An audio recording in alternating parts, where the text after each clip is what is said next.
Well, I think I will start with introductions. Welcome to the Dissemination Research and Implementation Science Seminar. I'm Dr. Jane Mahoney. I'm the professor in geriatrics and the director of the D&I Launchpad. And we're delighted to have people here today.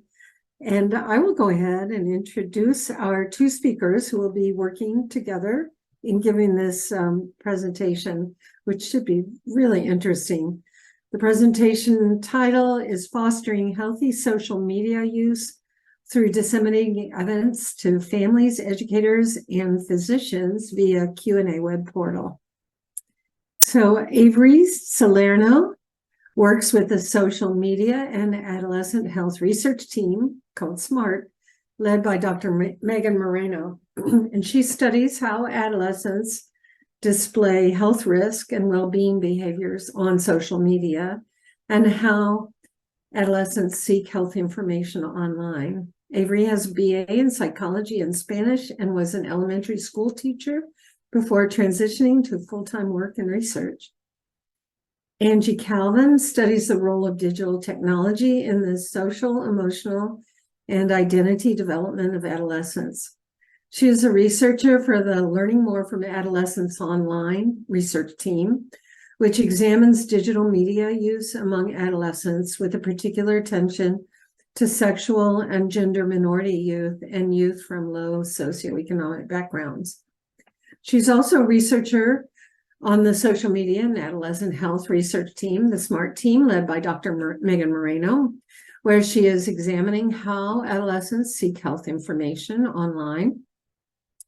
She is currently a fellow of the Institute of Mixture Modeling for Equity-Oriented Research Scholars and Educators, called IMMERSE, an advancing health equity and diverse postdoctoral scholar and an editorial board member for the Journal of Youth and Adolescence. Both Angie and Avery are members of the American Academy of Pediatrics Center of Excellence on Social Media and Youth Mental Health, which aims to help families and communities navigate social media in healthy ways. So thank you both for presenting, and I will turn it over to Angie. Thank you so much for the kind introduction, Jane. So I'll go ahead and share my screen. Okay. Right. One more thing up here.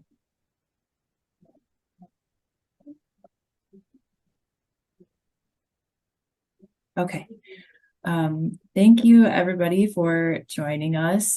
We are really excited to be presenting today and talking about the Center of Excellence on Social Media and Youth Mental Health.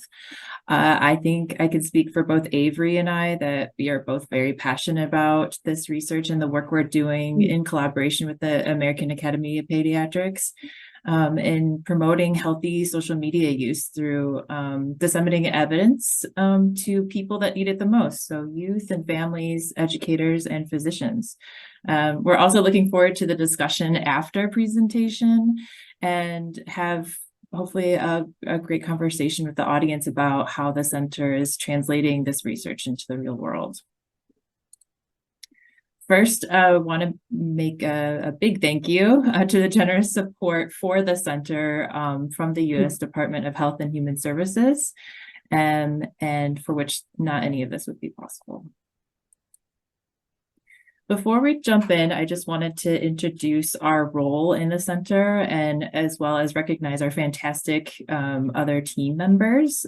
Both Avery and I are researchers here at the University of Wisconsin-Madison, but we also have co-collaborators and helping with us on the team.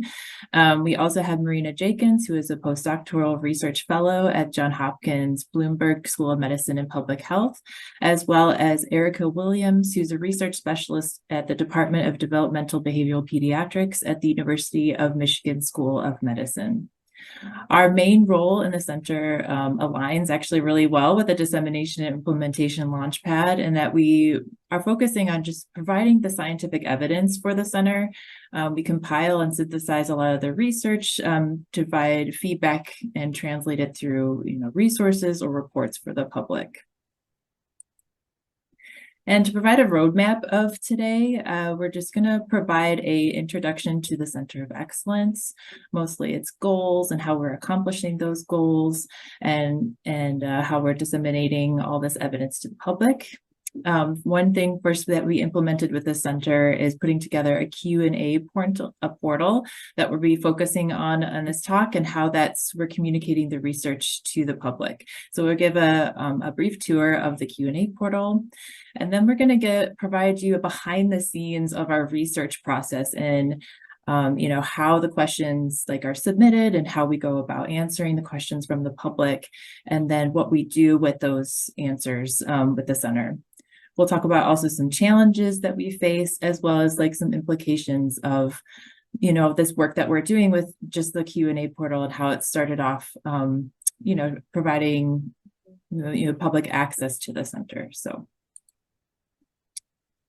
and then first I want to provide a little introduction to the center and what it's about, how we came about it, and how the center hopes to provide a new narrative that provides a balanced perspective of technology use among youth. So the AAP Center of Excellence on Social Media and Youth Mental Health was last fall awarded from the U.S. Department of Health and Human Services through the Substance Abuse and Mental Health Services Administration. They wanted to establish a National Center of Excellence on Social Media and Mental Wellness.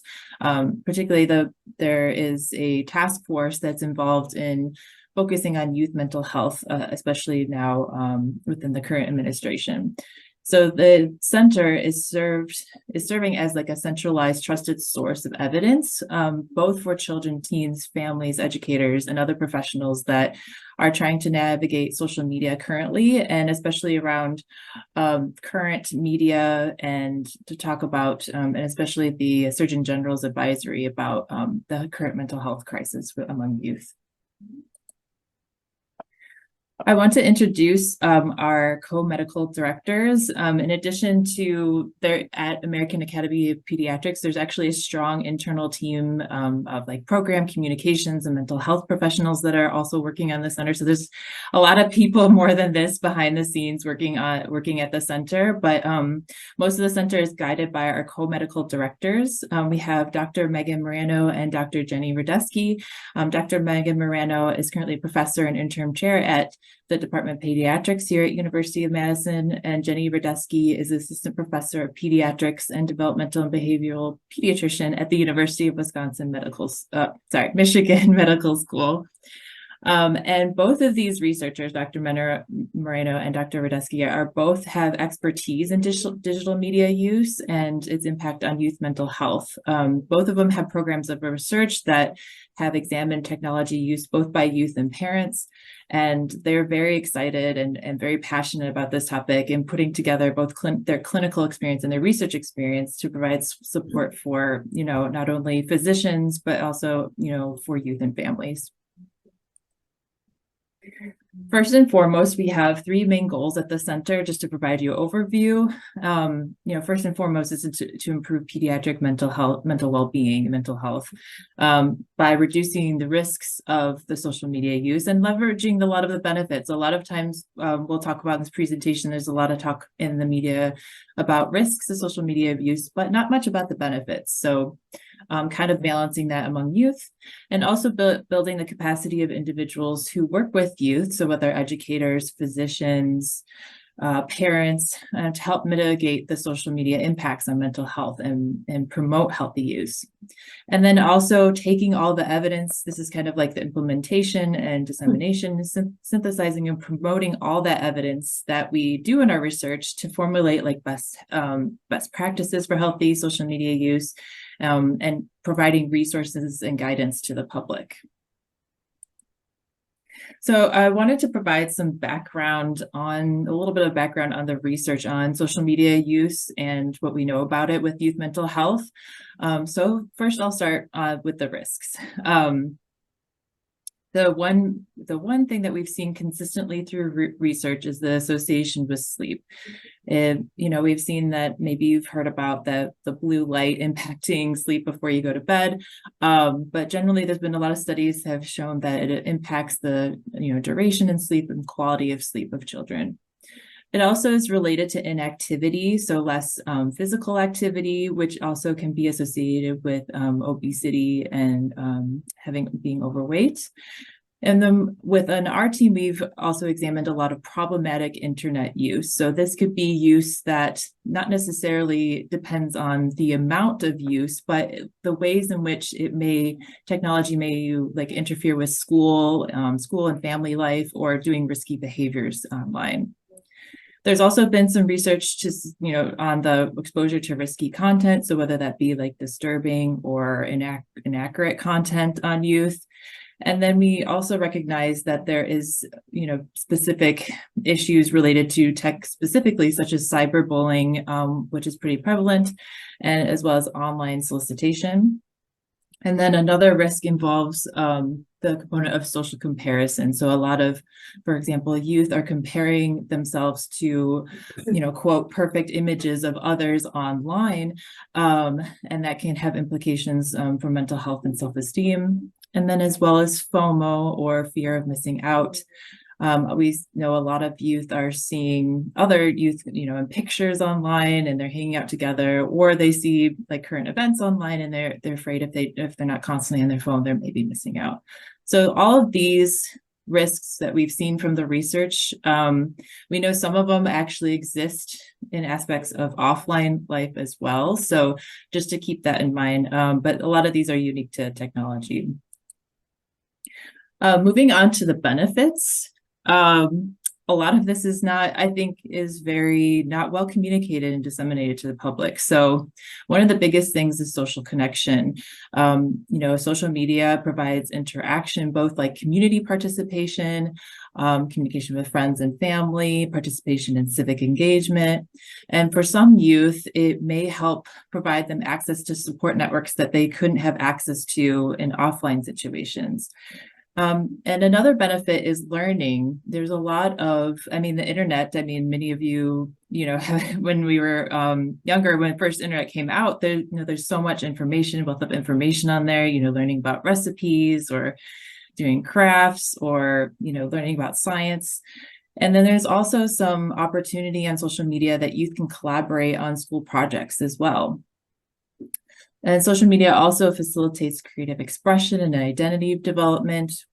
Social media is unique compared to other media in that youth can share, stories of themselves online, what's going on in their life.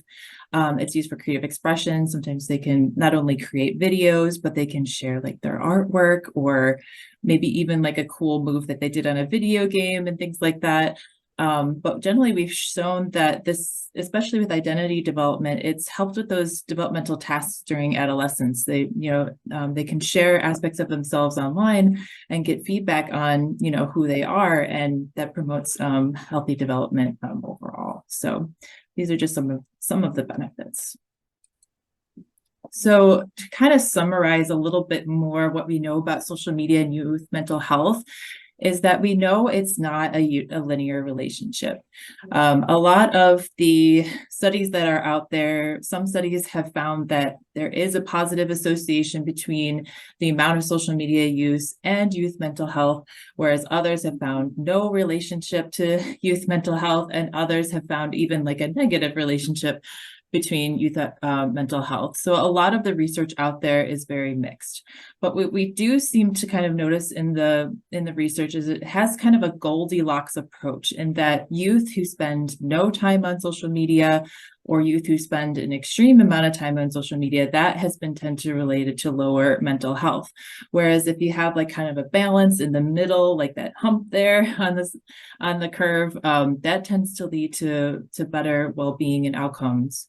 So, and another thing that we know with the research is it's definitely multifactorial, and it depends on a lot of factors. A lot of the initial studies in the beginning of social media use tended to focus on the amount of screen time, but now there's been a shift in the field to focus more on content. What type of media are youth using? Are they looking at YouTube? Are they on Instagram or TikTok? Video games? It can really depend on the type of media that they use. And it also depends on how they use that platform, so Instagram, for example, has so many different ways you can find communities on Instagram, or talk on, direct message. You can share yourself on social media, or you can be a quiet observer on Instagram and just scroll through your feed. So it also depends on the type of use. And then we also know amount and extensive use. I've kind of already touched on that. And then it also depends on the characteristic of the adolescent. What are their pre-existing, characteristics that they're bringing to social media? How are they perceiving social media in different ways compared to other, other youth? So, and then there's getting more research out there related to parental media use. There's been some research to suggest that parents' own modeling of their social media use has an impact not only on youth's own social media use, but also on youth's mental health. So a lot of interesting research out there, but we need to get more into like the nuance of, all these different factors. But unfortunately, a lot of this isn't being communicated to the media out there in the public. The current narrative is, you often hear around you, like, I'm so addicted to social media, I shouldn't be on my phone. I was on my phone for all, hours and everything, this kind of bad view of social media. So we know that a lot of these findings that we're finding in research are not being communicated very well and communicated very well to the public. We know that a lot of this new scientific knowledge is not being integrated. So we find that maybe this current narrative is actually adding to poor mental health. So there's been studies on, news stories specifically with bullying, that more fear-based bullying stories within the news has been related to more of the readers, more related to hopelessness, anger, and sadness. Whereas if they format the news article in a more public oriented approach, like, what can we do? Like, this is a public health issue that we all need to come together to help mitigate bullying. Then a lot more people who read those types of stories are hopeful and curious. So this same kind of thought can be applied to the current, media dialogue. There's a lot of shame and fear around use currently, when instead we want to highlight what that technology has many like different features, and it can also facilitate healthy development and well-being. But this can be particularly challenging for us, especially at the center, because a lot of the public resonates with the story that technology is bad. So it's a big challenge for us to change this perspective. So the new narrative that we're trying to get out there is first and foremost to emphasize that children are like to not have like things put on children, but to empower kids in their own innate resilience and their unique characteristics. So, at the center, we're focused on building a more balanced narrative. So, and working with youth and like, what do they feel? What are they curious about social media? What are they attracted to on social media? How are they integrating with or communicating with peers and things like that? And then we also do recognize that we do need to act now. So even though that like there's not all the research out there on everything that we know about social media and mental health, but there is some things that we do know that we can help with the youth through this current mental health crisis, and then stop having that kind of like polarized dominant discourse that's out there that's only blaming technology. Like, what can we do about it? And then the new narrative, we hope to create and amplify resources and interventions that are multi-level. Oops, sorry about that. Go back there. And involve stakeholders in these resources and interventions. So we're aiming to talk with youth and educators and physicians about how we can all work together on these resources, how the conversations can be had in clinics, how teachers can talk with youth about it. And then, of course, focusing on the youth and helping them as well. And then just a quick overview of our framework. So when we're building on this narrative, and we have a particular focus on like certain gaps and how we disseminate knowledge. So we focus on centering on the child and the adolescent, so not on the devices. So we want to help youth and caregivers and provide support and autonomy and agency for them, and advance their digital citizenship skills and their literacy, because eventually, I mean, this technology is not going away, and you need to help them, build their own self-regulation skills. We also need to inform, the parental role in modeling these kinds of behaviors, and how we can have open conversations with youth, and how to facilitate their use. We also are focused on taking a developmental lens, so how can we have a healthy relationship with technology right from the beginning in infancy, and then developing that, across, the lifespan, how emotional development is impacted, and as well as relational processes that may be hindered or supported by technology. We also recognize the importance of context. Social media is not used in a vacuum and solutions that, are only used to cease technology use is not kind of helping to solve the issue. Youth use media to relieve stress, to engage, civically, they to seek support, and there's, different backgrounds and different family contexts as well. We also recognize the individual differences of use, so we need to tailor approaches to the strengths and challenges of each family. And we also realize that, kids come from different race and ethnicities, gender identities, sexualities, and they all have these different experiences online. So we need to understand not only what the technology is, bringing to the adolescent, but what the adolescent and youth is bringing to the technology. And then lastly, we recognize, much of the digital environment was designed around adult, average users. So we want to create the goal of increasing more, changing those designs possibly help facilitate the designs of social media in ways that are more aimed towards youth. So right now there's a lot of the technology is focused on, marketing and getting more people to use it. So how can we communicate and work with these platforms to make it more safe and enjoyable spaces for youth?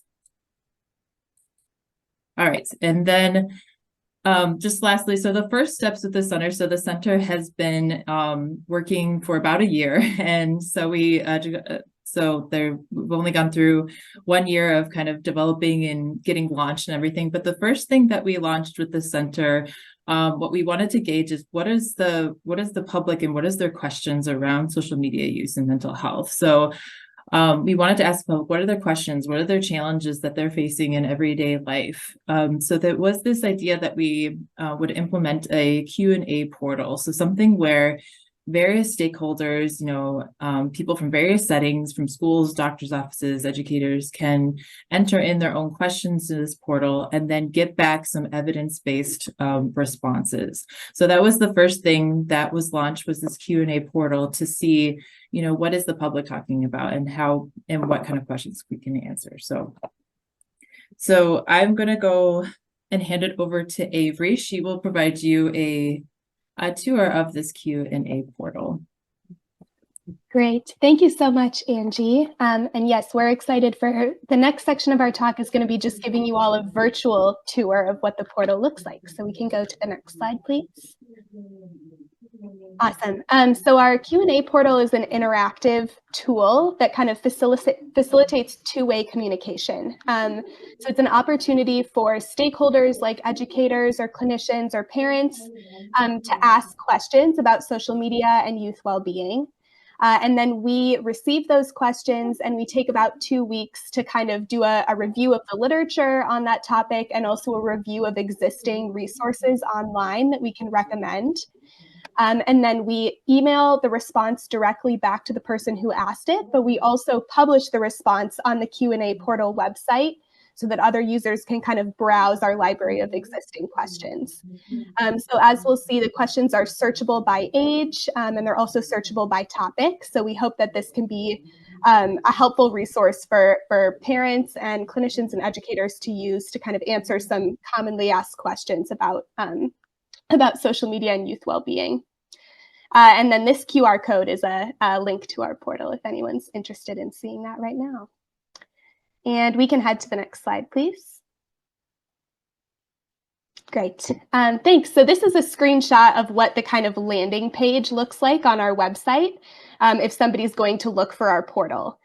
So we hope to kind of give an overview of like the types of questions that we're able to answer, and kind of give people an idea of like what's helpful for us to know so that we can provide them good evidence. And we can head to the next slide.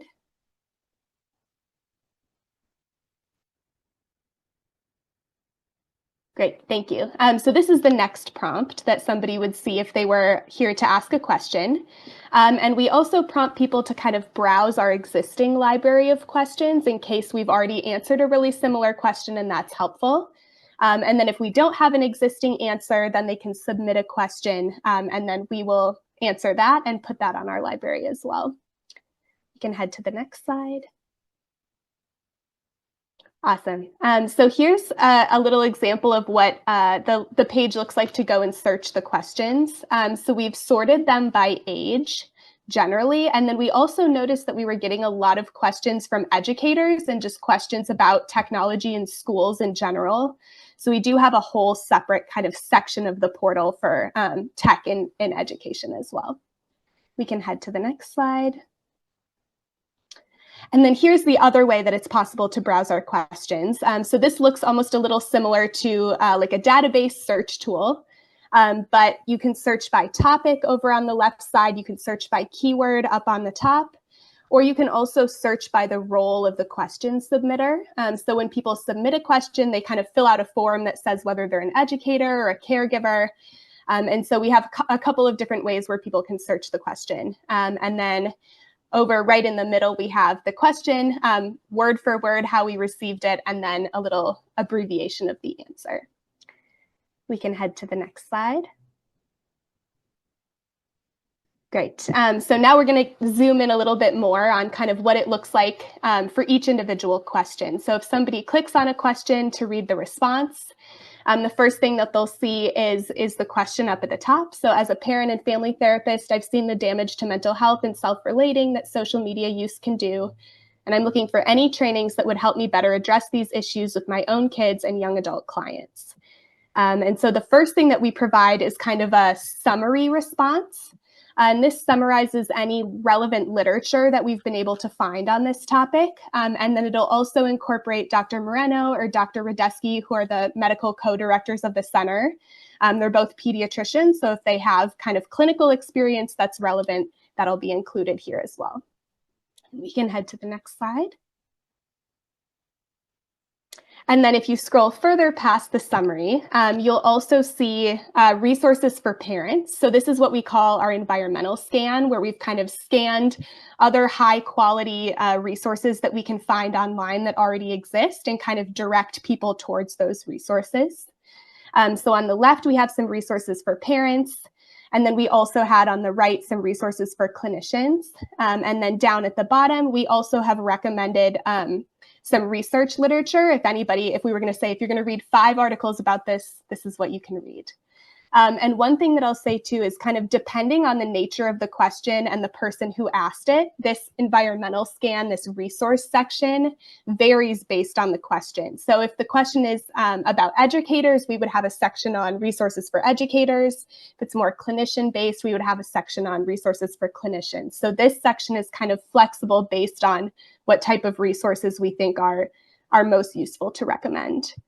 And we also have a couple of kind of key resources that we look to for most questions. So Common Sense Media and Common Sense Education is an example where they have a lot of tip sheets and resources for educators and families. So that's one that usually we'll check first for most questions and see if they have resources, because we know they're really high quality. But then we also do a review of what else we can find.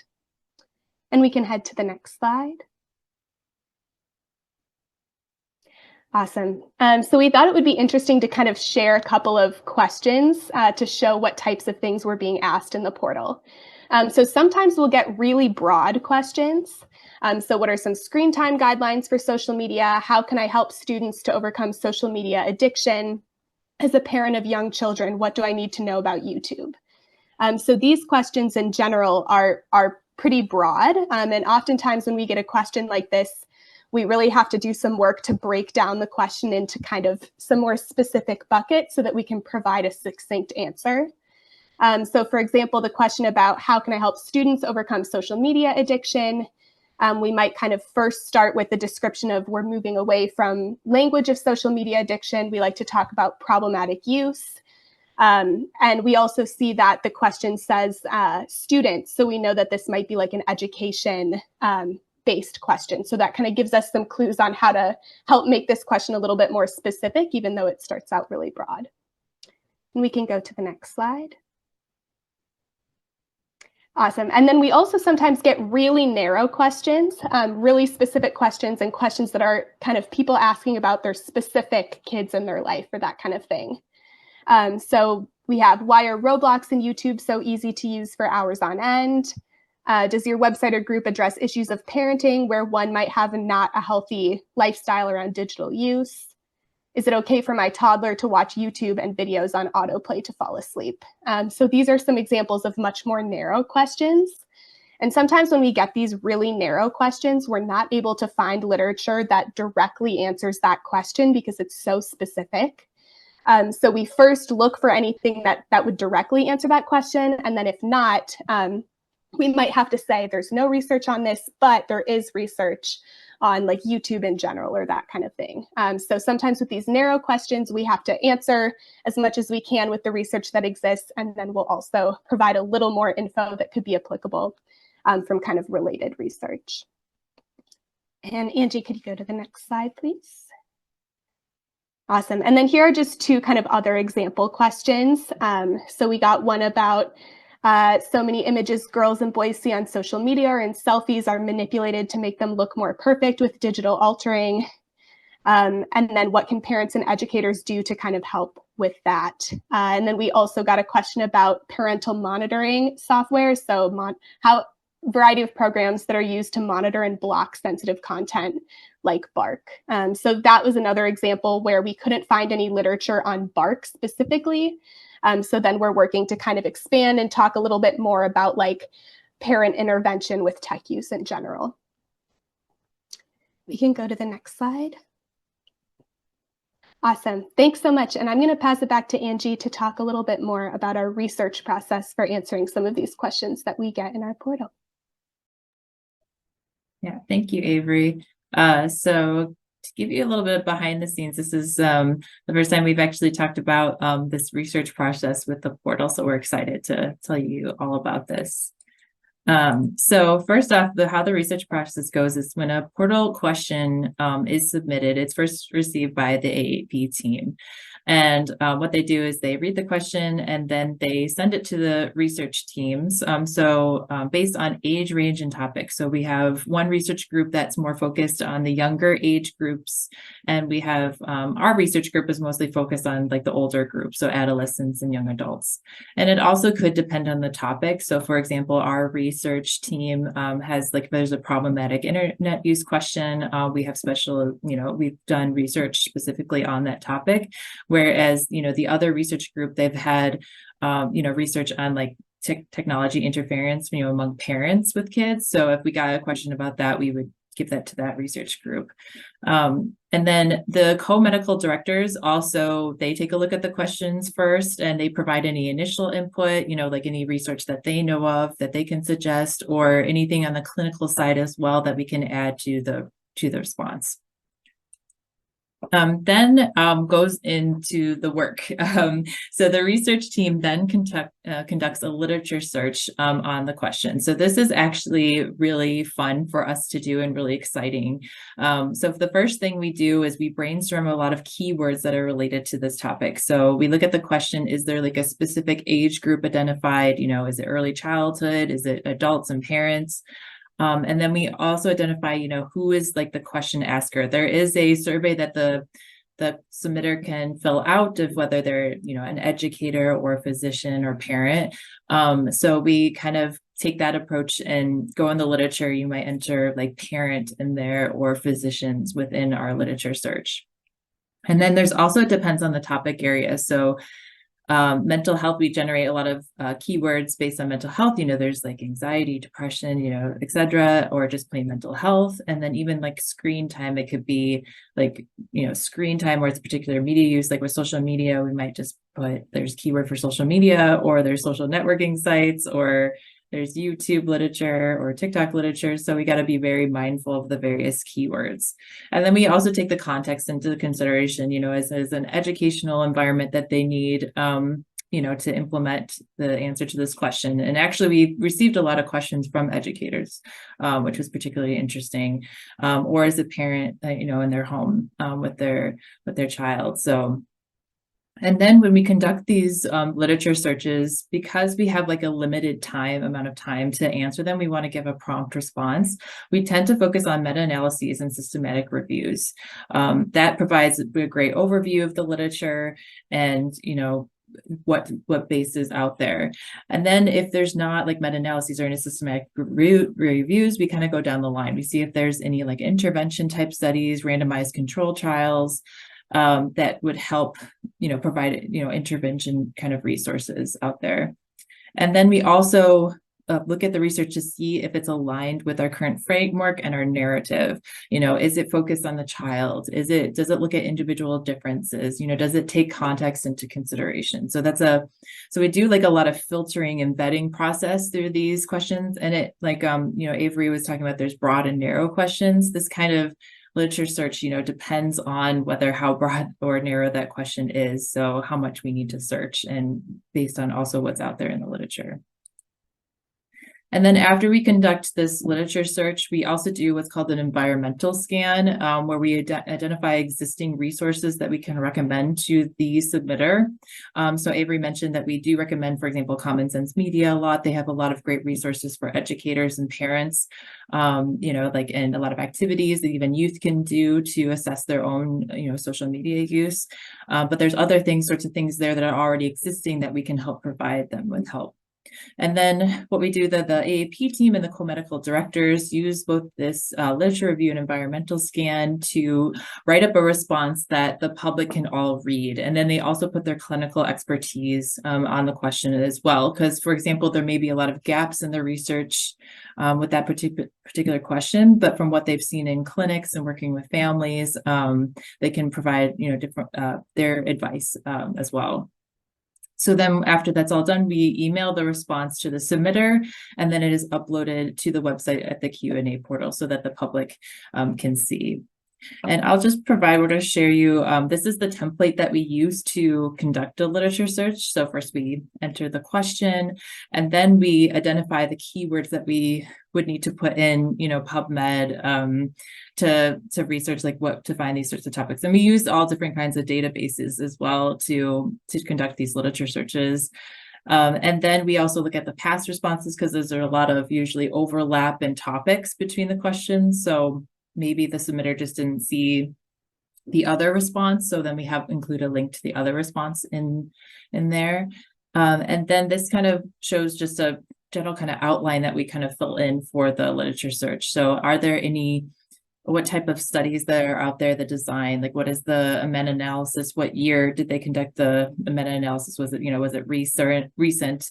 And we also can take in consideration the design, is it a longitudinal study that they assessed, outcomes over time, or cross-sectional type of study? So that's important to consider, as well as the sample, that has that individual differences framework that we use, what are the samples that they're studying. And then we also, at the very end, we identify a lot of research gaps that I will discuss more further about the process. So as we conduct these literature reviews, we realize, okay, what, samples are they not using? What designs are missing? Is there any, what intervention studies are not being, conducted? So, so this just provides a template on what we use. And then at the end of this is also our environmental scan. So we provide a summary of the resource as well as a link to the specific resource. And then the summary just provides a brief overview of what it has. We also identify the gaps within the environmental scan, what resources are missing out there that, that hasn't been made for parents or educators. And then we can use those gaps to inform the center of what kind of resources we can make to fill that gap. And then we have the thing there that says, can TEP partners contribute? And that's just, we have a technical expert panel of people from social media. Is there anything that they have resources that can provide to the public? And then we provide a brief summary and how that it's related to our framework with the new narrative of these 5 different elements that I talked about, and ending with and we also share the references. With these research gaps, I just want to talk a little bit about them. Once a month, after we conduct all these literature searches, the research teams meet to discuss and identify the research gaps. We get these based on recommendations from the limitations and featured research sections, or we also gather it based on just how we've scanned the literature and we realize, there's no studies on this, it's not with this age group. So we kind of have a whole document to see what is the gaps that are out there. So far, if you're curious about what the gaps we've identified so far, there's a lot less evidence for interventional approaches. So what are the efficacy of interventions within the school and the family? It depends on what the research topic is, but there needs to maybe be more intervention type studies.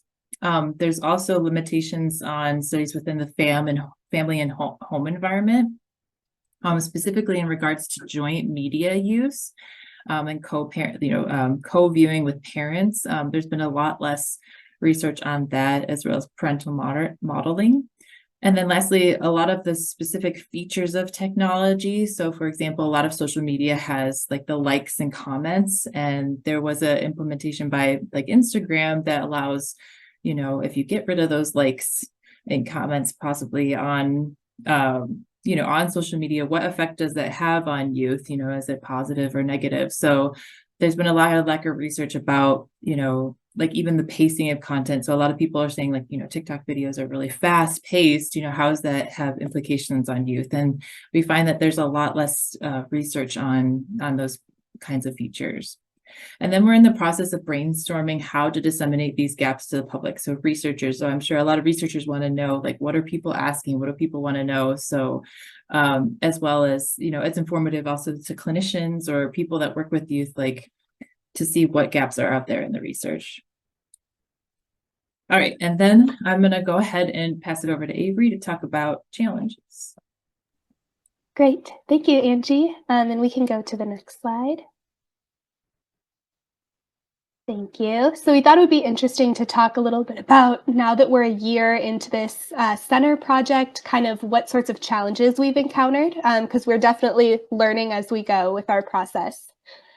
So kind of the first challenge is that it can be challenging to balance, providing a really comprehensive and extensive literature review while also kind of serving the purpose of a Q&A portal, which is to provide people an answer in a somewhat prompt time frame. So we've found that 2 weeks is kind of a sweet spot for us to have enough time to do a literature review and a scan of resources, and then be able to provide a response back that's comprehensive, but also in a time that would make sense for a Q&A portal. And then we also talked a little bit about kind of having really narrow or really broad research questions that can affect our process and kind of how we're doing our literature review and what we're able to find. So with our narrow questions, sometimes there's a lack of literature to answer those really specific questions. And then for the broad questions, sometimes we have to kind of pick what parts of the questions we're going to be able to answer. And then Angie also touched on this. Sometimes there's a lack of conclusive literature to provide specific tips, and specifically experimental studies and interventions. So anytime we get a question about how effective is this curriculum or this parental monitoring tool, there isn't a lot of research on the efficacy of the tools that we have for social media. So when people ask about that, sometimes we're not able to fully answer those questions. And we can head to the next slide. Awesome. So another challenge has just been kind of figuring out the best way to draw people to the portal. We had a little bit in the start, like we weren't getting as many questions as we were expecting to in the portal. So that's been kind of a challenge, is figuring out how can we promote that we have this tool and make sure that people are aware of it. So the AAP has put on some webinars, and then the portal has also been mentioned in some media articles, and actually Dr. Radesky, who's one of the co-medical directors, recently was on the Today Show and was able to talk about it a little bit there as well. So that's been something that we're still kind of working out, is what's the best way to draw stakeholders and people to the portal so that we can better disseminate the information that we have. And then the final challenge has been just, we've noticed a few questions where we think that other organizations may be kind of using the portal for their own research information. So for example, we recently got a question about facts and resources around sextortion. And just based on kind of the way that the question was framed and like the email address of the person who submitted it, we were kind of wondering whether this was an organization who was kind of asking for resources for like their own work or presentation, which is not quite the purpose of the portal as we're intending it. So those are a few challenges, and I'll pass it back to Angie. Thank you. I switched my audio, so hopefully you all can hear me still okay. Okay, because my one headphones weren't working, so hopefully this will work better. So thank you, Avery, for that. So let's just end with we're doing this talk with how this has implications for dissemination and implementation. So we wanted to kind of highlight, what are the implications of this center, on the public. So first, as we mentioned with the description of the center, we are focusing on changing the narrative. We said there's a lot of, negative language, fear-based and shame language on this. So we want to provide a balanced approach. We know it's a very important, problem, but we also don't want to have any kind of shame around it, and have like, what are some positive things that we can do, and take a public health approach to it. We also are hoping to provide a lot of evidence for people who are youth, live with youth, work with youth, and who also don't have the time and resources. So as Avery and I have been conducting these literature searches, it takes a lot of time. It takes a lot of time to research these topics and research these questions. And everybody out there in various roles that work with youth don't have the time. So this is a great source that they can turn to, where they don't have to do all the research, and we do the research for them. We're aiming to have this as a centralized location for people to, as a trusted source for evidence-based research, and that will be hopefully helpful as the center progresses and gets more known in the community and out in the public. That people can use it for.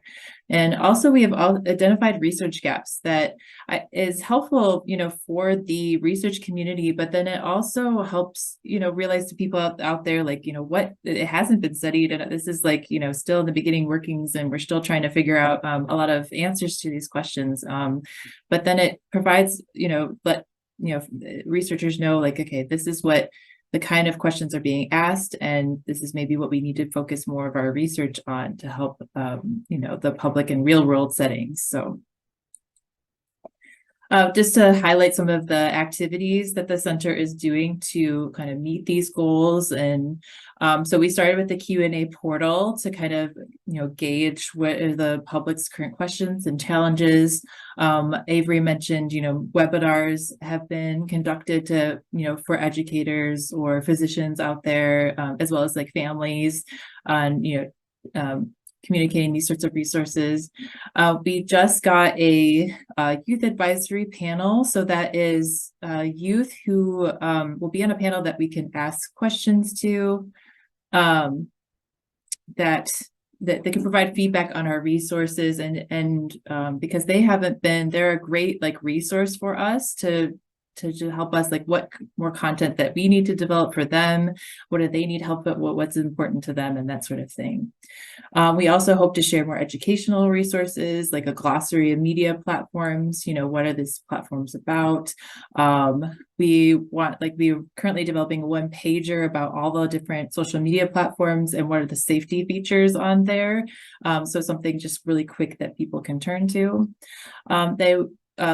The AAP has also launched these virtual interactive learning communities called ECHOs, which stand for Extension for Community Healthcare Outcomes. And these are like these sessions that, like clinicians, right now they're doing one for clinicians, that clinicians come together to talk about this research and how, in those quick clinical appointments, they can communicate this research to their patients who are curious about that, or what are some screening tools that can be used during these quick appointments for patients and things like that. We've also provided commentary. There was an initiative to protect youth health, safety, and privacy online announcement made by the U.S. government task force on kids online health and safety. And we were able to provide commentary on that based on not only the questions we received from the Q&A portal, but from existing research from our labs and from the broader field. So that's what we're hoping to, again, how can this be implemented in the real world? Some last future plans. I mentioned we're still in the process of developing really quick tip sheets. This is shows one of our tip sheets that was developed that parents and people out there can use very briefly overboard, that they can go to talk about social media, how they could talk about social media with their kids. So we're hoping to develop more of these sorts of tip sheets. We're aiming on providing some more resources for youth. We realize there's a lot of focus on, what adults can do, but again, having that child-centered approach of, they give more agency and digital literacy to youth on how they can use social media better. And then also working with, lastly, that youth advisory panel and get their feedback, again, on these resources and what they need. If you would like any more information about the center, so here's the web address where you can find more of those portal questions, the AAP email address, my email address, and Avery email address if you have any questions, and as well as these are some of the staff from the AAP who you could also contact about the center as well. And we could always feel free to share these later too. But thank you so much for all of your attention, and we're really excited to have a discussion. Thank you, Angie and Avery. It's just really great to learn about this. Really appreciate your presentation. So we can, if you have questions, you can put them in chat. Now, we cannot see. I'm not sure that we'll be able to see virtual raised hands because the webinar doesn't show attendees. But put your questions in chat and we should be able to get to them. Well, I do have one question to get us started, which is, do you see adolescents as being users of the portal at all? And what are your thoughts about having it be something that adolescents can use as well? Yeah, I'll chime in first, and then Avery, you could feel free to add if I missed anything. So yeah, this is a great thing that we've been talking about in meetings, and a great point that you bring up. We want to have a source for youth, that they can use. So we're going to use a lot of that youth advisory panel to help get that, so they can have maybe a place where they can submit their own questions. We haven't gotten any questions from youth as of yet. We did open it up that youth can, use the portal. But yeah, we find that that's a very important thing that we want to get more, so we're thinking probably we're kind of targeting like these clinicians and educators first, and then we're going to move on to more youth and focus them and how they can access the portal and resources. So, but yeah, that's really important. Did I answer both of your questions? I think. Yeah, I think that was the main one. Okay, thank you. Let's see if we have, I don't see any other questions in the chat at this point. I do have another question now. What do you see as some of the barriers to youth joining it? Is it more needing to get the word out, or what do you think?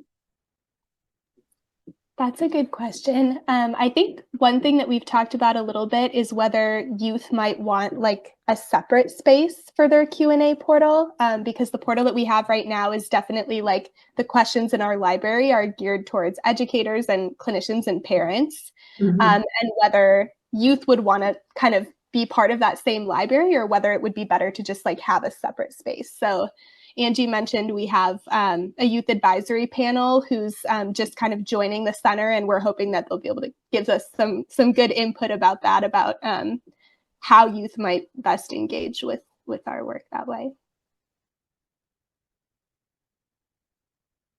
We do have another question in chat that's from Yao.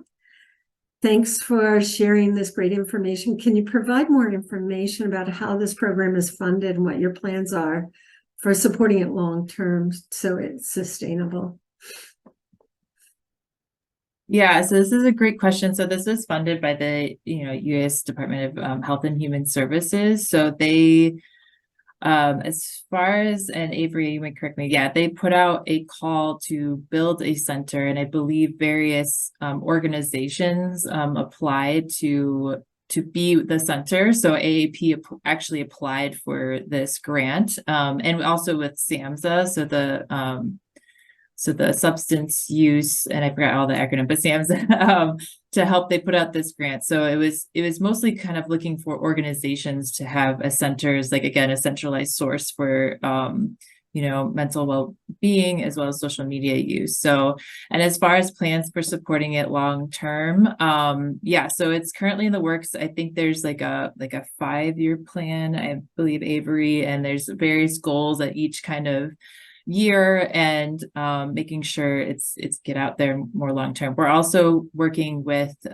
social media companies as well to provide input on the center, and various organizations, like we are Mental Health America too. So it's kind of like a more organization grant. Yeah, I don't know, Avery, did I miss anything? I think that covers it. All right, thank you. Good question, thank you. Well, we are just about at time. We do have a brief feedback survey. If you could just fill it out. We put the link in chat, and this helps us with doing our own quality improvement to keep bringing great seminars. But thank you so much to you both, Angie and Avery, and wonderful to hear more about the site. The great work you're doing. All right. Yeah, thank you so much for having us. Thanks, everyone. Bye. Thank you. Thank you.